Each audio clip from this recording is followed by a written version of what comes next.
प्रमोद जी हमारे साथ जुड़ गए गुरुग्राम से। प्रमोद जी नमस्कार सर, बताइए। नमस्कार जी। जी हाँ, मेरे पास एमआरएफ के 8 शेयर हैं। Okay, hello. हाँ सुन रहा हूँ मैं। हाँ हाँ, इसकी मेरी एवरेज मैंने 41,500 से लेना खरीद चालू किया था जब 1,55,000 रुपए इसका रेट था। आपने कब से लेना शुरू किया? 41,000 से? हाँ, 1,41,500 से लेना चालू किया था। और अभी चल रहा है 1,27,000। हाँ जी, 1,00,000 अब आज तो 1,28,750 रुपए है। नहीं तो आपने ये लेने का मन क्यों बनाया था? भाई ये 1,85,000 मैं पिछले 5 साल से एमआरएफ में काम कर रहा हूँ। मैंने रेट वाज 51,000। हाँ। जब से अपने ले लेता हूँ, इसको बेच देता हूँ, ले लेता हूँ, बेच देता हूँ। 1,00,000 में लिया वो 1,00,000 रुपए 10,000, तो 1,55,000 रुपए जब ऊपर उस पे गया और चारों तरफ से देखा कि भाई इधर यूक्रेन का युद्ध हो रहा है, उधर ये है ना गाड़ियों की डिमांड बढ़ रही है तो टायर बढ़ेंगे, तो मैंने ये ले लिया। लेकिन जैन साहब ये बताओ, आपने शेयर लिए 6 है ना? 8 7 8 शेयर हैं और आप 1,55 से लेके अब तक लाए, एवरेज करके 1,36 बैठाए। 8 शेयर हैं आपके। कितना टारगेट आप सोच के चल रहे हो? 1,41 से लेकर के 1,28,000 तक लेकर के ना, नहीं समझ मेरी गया। आज की डेट में इसकी एवरेज बैठ रही है 1,35,550। अरे जैन साहब मेरी बात तो सुनो, अभी क्या लक्ष्य आप लेके चल रहे हो कि आपके हिसाब से कहाँ जाके तो आप बेच लेते इसको? मेरा अगर 1,41,000 आ जाता है तो एक बार मैं इससे एग्जिट हो जाना चाहता हूँ। कितने पर एग्जिट होना चाहते हैं? 1,41,500 रुपए पे जो पहला शेयर खरीदा था मैंने, हाँ वहीं पे एग्जिट।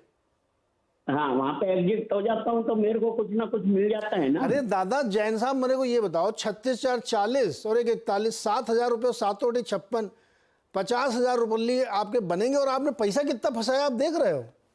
मैंने इसके अंदर अप्रोक्सीमेटली 8 शेयर पे 9,40,000 रुपये फंसा दिया। तो 9 लाख रुपए लगा के आप कितना पैसा कमाओगे? 50,000 रुपया।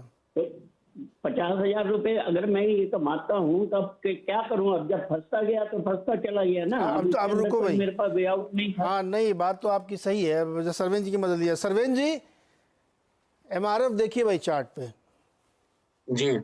क्या किया जाए? जैन साहब का स्ट्रेटजी है कि जैसे खरीद लो, अभी 1,36 चल रहा है, अभी 1,28 चल रहा है, 1,36 इनकी खरीद 1,41,42,000 बेच देंगे। जी 9 लाख रुपए फंसा के 50,000 रुपये कमाना सही स्ट्रेटजी है क्या?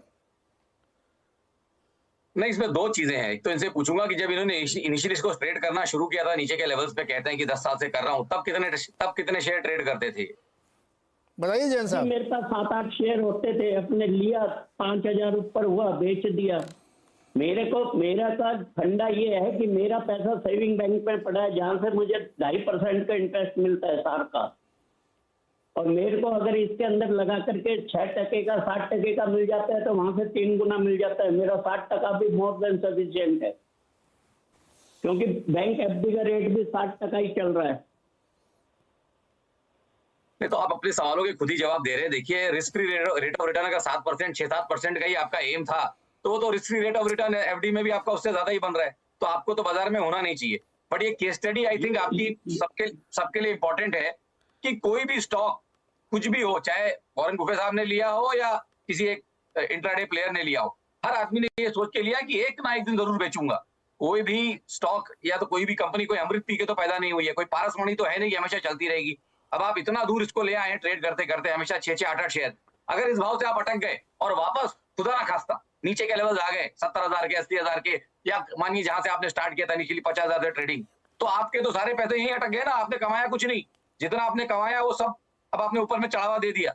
तो ये कॉन्स्टेंटली एक ही स्टॉक को चेस करना एक अच्छी स्ट्रेटेजी नहीं है। कहने का मकसद ये है, मैं ये नहीं बोल रहा हूँ कि स्टॉक 50,000 आ जाएगा, बट मैं कह रहा हूँ किसी भी एक ही स्टॉक के पीछे हाथ धो के पड़े अगर आप हैं तो उसको कहीं ना कहीं तो आपको छोड़ना पड़ेगा। कहीं ना कहीं आपको उसको छोड़ना पड़ेगा। जब वो बहुत ओवरबॉट या बहुत कई सालों तक चल लेगा तो आपको कहीं ना कहीं उसको छोड़ना पड़ेगा। आप एक ही चीज के पीछे नहीं पड़ सकते। तो ये स्टॉक ऑलरेडी आप पहले समझ लीजिए कि कहां से कहां आ गया है। ये 700 रुपए का भाव था इसका 2001 में, ठीक है, और आज ये कहां पहुंचा हुआ है। 30 टाइम्स ऑलमोस्ट ये स्टॉक पहुंचा हुआ है। 30 टाइम्स मैंने कम बोल दिया, ऑलमोस्ट 70-80 टाइम्स, 70 टाइम्स स्टॉक पहुंचा हुआ है। तो अब यहाँ से और कमाई मुझे नहीं लगता लॉन्ग टर्म में होगी आपकी। मेरी तो राय है कि आप जो 1,28,000 में जितना भी आपने माल लिया है, 3-4-5 शेयर जो आपने नीचे में लिए हुए हैं ना, उनको आप बेच दीजिए और बाकी पे आप 1,20,000 का स्टॉप लॉस लगा लीजिए। ये मेरी राय रहेगी। ओके, इतने हैवी टिकट साइज पर ट्रेड करना, वो भी 5% रिटर्न के लिए, थोड़ा सा जैन साहब स्ट्रेटजी रिथिंक करिए अब एक बार आप। मतलब रिस्क रिवार्ड बहुत बढ़िया नहीं दिखा। जो 5% रिटर्न के लिए आप इस पर इतना बड़ा रिस्क ले रहे हैं। इनको तो खाली पैसा अपने एफडी में डाल देना चाहिए, क्योंकि इनकी एक्सपेक्टेशन ही 6-7% की है, तो इनको और कुछ करने की जरूरत ही नहीं है। हाँ, आरबीआई वाले सॉवरेन बॉन्ड में डाल दें, वहाँ पे भी नेट ऑफ टैक्स 5-5.5% आराम से मिलेगा, उसमें तो चिंता भी नहीं है।